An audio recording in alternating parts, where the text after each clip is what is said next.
رواجی ذہن ایسے ہوئے۔ امریکہ کے مشہور شہر میساچوسیٹس کا ایک معمولی کاریگر تھا۔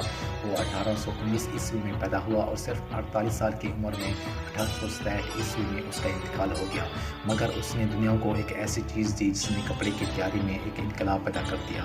یہ سلائی مشین تھی جو اس نے 1845 عیسوی میں ایجاد کی۔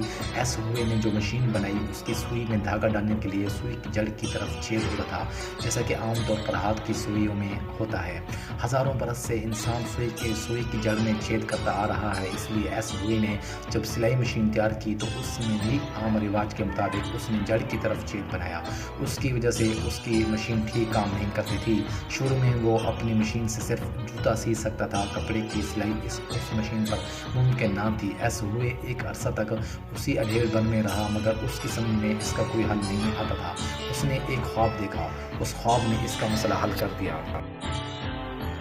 اس نے خواب میں دیکھا کہ کسی وحشی قبیلہ کے آدمی نے اس کو پکڑ لیا ہے اور اس کو حکم دیا ہے کہ وہ 24 گھنٹوں کے اندر سلائی مشین بنا کر تیار کرے، ورنہ اس کو قتل کر دیا جائے گا۔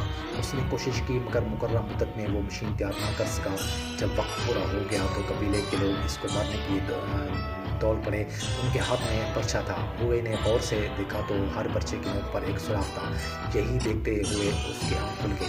ہوئے کو آغاز مل گیا۔ اس نے پرچے کی طرح اپنی سوئی میں بھی نوک کی طرف چھید بنایا اور اس میں دھاگا ڈالا۔ اب مسئلہ حل تھا۔ دھاگے کا چھید اوپر ہونے کی وجہ سے جو مشین کام نہیں کر رہی تھی وہ نیچے کی طرف چھید بنانے کے بعد بخوبی کام کرنے لگی۔ ہوئے کی مشکل یہ تھی کہ وہ رواجی ذہن سے اوپر اٹھ کر سوچ نہیں پاتا تھا۔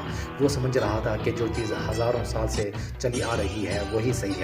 جب اس کے لاشعور نے اس کو تصور کا دوسرا رخ دکھایا، اس وقت وہ معاملہ سمجھا اور اس کو فوراً حل کر لیا۔ جب آدمی اپنے آپ کو ہمتاً کسی کام میں لگا دے تو وہ اس طرح اس کے رازوں کو پا لیتا ہے جس طرح مذکورہ شخص نے پا لیا۔